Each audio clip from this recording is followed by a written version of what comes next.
Pagi ini, kebetulan sidang itu pagi, kata si Umar bin Hisham alias Abu Jahal tadi, pagi ini agenda kita adalah bagaimana untuk menyelesaikan, memberantas, membunuh orang yang selama ini sudah membuat kekacauan stabilitas masyarakat kafir Quraisy. Dulu kita enak-enak saja, tiba-tiba datang dia sesatu ini. Ini harus kita habisi ini. Bagaimana cara membunuhnya? Saudara-saudara sekalian, ada yang bisa ngasih pendapat? Datang satu, angkat tangan ngasih pendapat. Tuan Kepala Sidang Abu Jahal, ya, menurut pendapat saya, kita antarkan dia ke tempat yang jauh. Kita cari tempat yang jauh, kita buang dia ke sana. Tenang kita di kota Makkah nih. Mau mabuk, mabuk. Mau berzina, zina. Mau mencuri, mencuri. Mau merampok, merampok. Supaya dia tidak mengganggu kita. Tangkap dia, ikat dia, naikkan ke onta, antar ke tempat yang jauh. Selesai.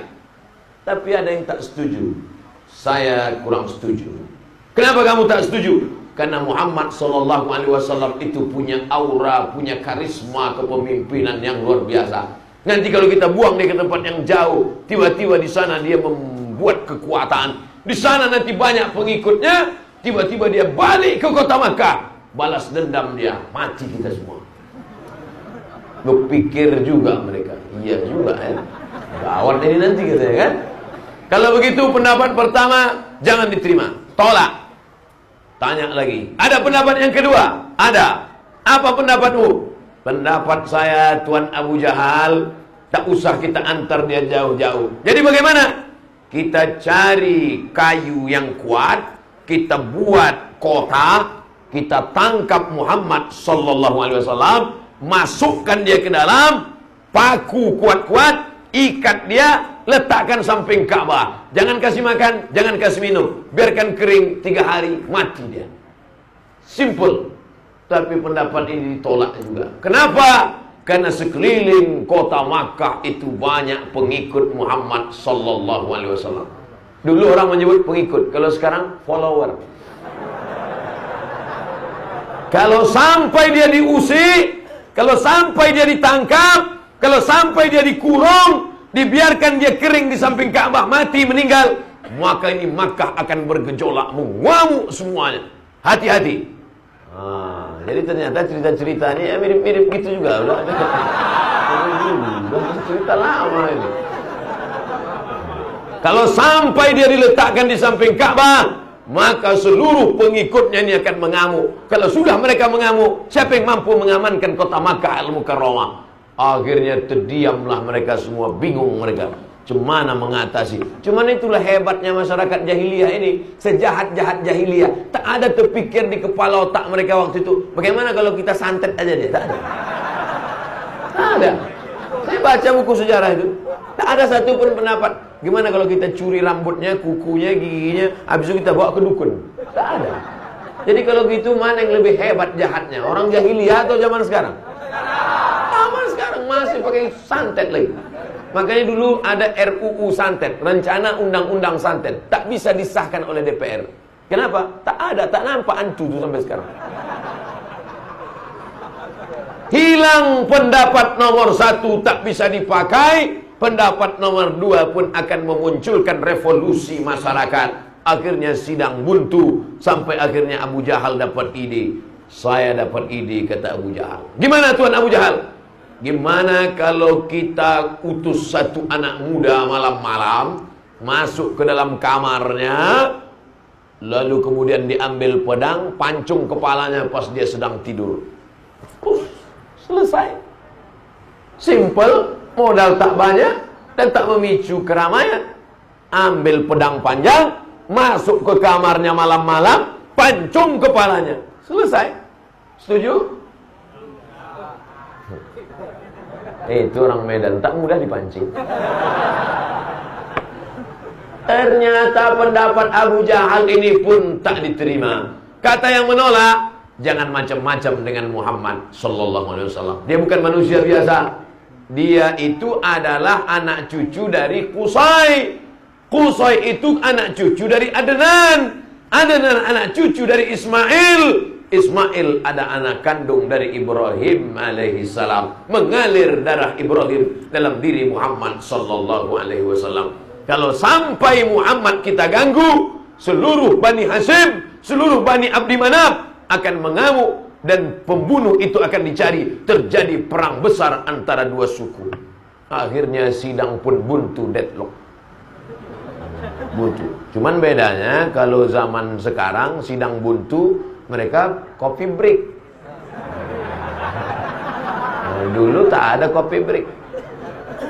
Akhirnya buntu, diam. Akhirnya dapat ide Abu Jahal. Kata Abu Jahal, tunggu sebentar, ada ide baru, kata Abu Jahal. Apa caranya?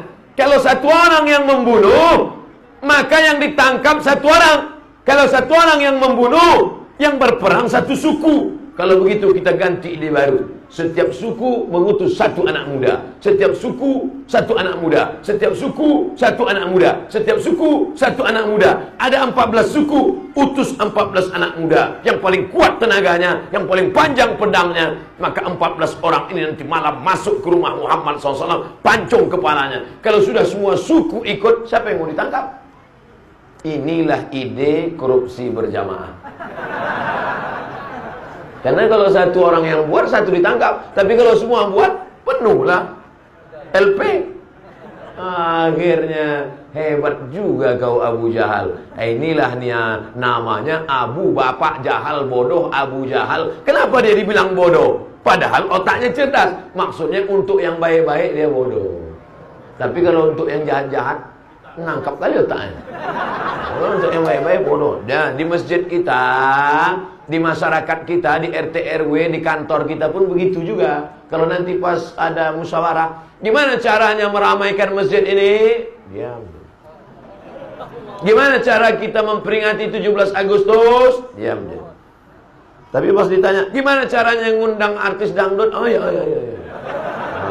Nah itu anak cucu Abu Jahal tuh. Kalau untuk yang jahat-jahat, ada aja otaknya. Cerdas, terang dia langsung. Untuk yang baik-baik, mati lampu. Melep 5 watt. Tapi cerita untuk maksiat, terang kepalanya.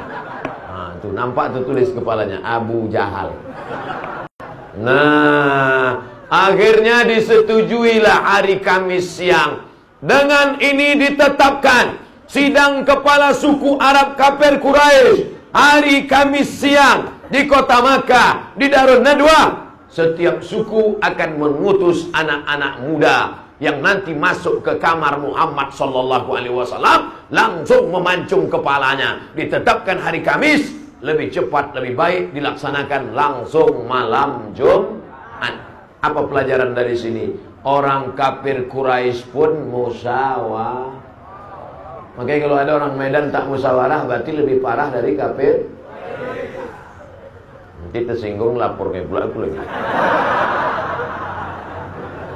Pelajaran yang kedua dari kisah ini, bahwa setan selalu memberikan ide-ide cemerlang brilian. Walaupun kau tak sembahyang, walaupun kau tak sholat, walaupun kau tak beriman, otakmu bisa cerdas. Datang dari mana? Dari Ini yang dialami oleh Abu Jahal. Apa pelajaran yang kita ambil? Kalau ada niat baik, segera laksanakan, jangan tunda-tunda. Karena orang kafir Quraisy saat itu perbuatan dosa, maksiat, mau membunuh Nabi. Rapatnya hari Kamis dilaksanakan malam Jumat. Kita rapat pembangunan masjid diputuskan hari Kamis. Kapan kita laksanakan? Tahun depan. Lebih parah kita dari. Nanti jumpa di akhirat sama Abu Jahal, Abu Lahab. Aku aja dulu buat dosa cepat-cepat kami buat. Kalian buat pahala, kalian tunda-tunda pula. Mau masuk surga pula tuh kata dia. Nah, jadi setiap kisah yang saya sebutkan ini kita ambil hikmah-hikmah. Ini cerita Ustaz ini dari mana? Jangan Ustaz ini ngawur ini. Dari mana ceritanya Ustaz ambil? Saya ambil saripatinya dari buku terbaik nomor 1 di dunia. Saya tak mau ngambil nomor 2, nomor 3, tak mau. Nomor 1. Juara sejarah Nabi nomor 1 di dunia. Nama penulisnya Syekh Safiur Rahman Al-Mubarak Furi, berasal dari India. Allahu Akbar. Malam ini saya ceramah di masjid India. Artinya apa? Itu kan kebetulan aja Pak Ustaz. Tak ada kebetulan di dunia ini. Pertemuan kita malam ini adalah pertemuan yang sudah ditetapkan Allah Subhanahu wa taala. Mudah-mudahan semangat bagaimana dulu ulama-ulama datang ke kota Medan mendirikan masjid ini 1887, sekarang sudah 2019, lebih 100 tahun lamanya. Kenapa tanah ini yang mereka pilih? Tentulah ada istikharah mereka yang diberikan Allah, ilham kepada mereka, diberikan Allah Ta'ala kepada Abdul Somad dan kita semua mengambil keberkahan pada masjid tua ini. Mudah-mudahan istiqomah mereka dulu sampai pula kepada kita istiqomah mereka itu kita warisi. Syekh Safiur Rahman Al-Mubarakfuri menceritakan kisah ini detail dalam bukunya yang berjudul Ar-Rahiq Al-Maktum, juara musabaqah sejarah Nabi nomor 1 di dunia ketika diadakan musabaqah di kota Makkah Al-Mukarramah. Dapatkan buku terjemahannya kota-kota terdekat di toko-toko di kota terdekat di kota Anda. Ujung-ujungnya jual buku juga. Bukan buku saya. Kalau buku ini kalian beli adik-adik, saya tak dapat untung seperak pun. Saya bukan jual buku. Kecuali saya bilang, belilah buku ini. Buku saya. Buku saya. Bukan buku saya. Saya ceritakan ini apa? Supaya kalau kita mati nanti anak kita buka rak, ditengoknya. Oh, ada buku ayah. Buku terbaik sejarah dunia, ditengoknya sejarah Nabi. Syekh Safiur Rahman Al-Mubarakfuri. Orang Mesir kalah, orang Mekah kalah, orang Madinah kalah. Justru penulisnya dari India, juara 1. Menangis anak bapak, anak ibu. Menangis anak kalian menengok buku itu nanti. Kenapa dia menangis? Rupanya buku itu masih dalam plastik. Belum dibuka. Alhamdulillah. Toko buku, alamat di Medan. Tapi jadilah kita mati meninggalkan buku. Orang enggak, banyak orang mati pas dibuka lemari gaple. Bisa kita lanjutkan? Akhirnya sidang pagi Kamis, maka langsung zuhur. Pagi Kamis sidang, zuhur Kamis. Datanglah Nabi Muhammad sallallahu alaihi wasallam ke rumah Abu Bakar Siddiq. Assalamualaikum ya Abu Bakrin Siddiq. Waalaikumsalam. Ada apa ya Rasulullah? Abu Bakar, nanti malam Jumat kita hijrah. Hah? Nanti malam hijrah? Ya. Kenapa begitu ya Rasulullah? Karena nanti malam 14 anak muda akan memancung kepala. Dari mana Nabi Muhammad tahu bahwa tadi pagi ada sidang rapat di Darun Nadwa? Rupanya rapat tertutup itu ada penyadap. Ada penyadap, ada CCTV di ruang itu. Siapa yang menyadap? Jibril alaihi salam. Begitu juga di sini. Saya yakin nih banyak penyadap. Kata Jibril, ya Muhammad sallallahu alaihi wasallam, pagi tadi hasil rapat di Darun Nadwa, nanti malam 14 anak muda akan memancung kepalamu. Maka sebelum mereka masuk, kau pergi hijrah. Baiklah, kata Nabi Muhammad SAW. Maka inilah pentingnya ada siasat mengumpulkan berita. Termasuklah rekaman-rekaman malam ini. Ini supaya kita punya bahan. Ada, jangan sampai liar ceramah-ceramah ini. Ini kalau dipelintir orang, dikat orang, dipotong orang, tak bisa. Abdul Somad serana ternyata ceramah memprovokasi masyarakat Medan. Enggak, ada rekaman lengkapnya. Di mana? Nih, di Masjid Jami, Masjid India kemarin ada rekamannya. Hidup kan? Jangan sampai kita yakin betul. Takbirnya bukan main. Allahu Akbar. Allah bertanya, ada rekamannya. Habis pula baterai. Nah, akhirnya kata Abu Bakar Siddiq, sami'na wa ata'na, kami siap hijrah wahai Rasulullah. Setelah memberitahu Abu Bakar, Nabi pun pulang ke rumah. Habis maghrib menunggu Isya. Habis Isya Nabi pun tidur. Itulah makanya Nabi mudah bangun tahajud malam, karena tidurnya setelah malam itu dihitung setelah Isya.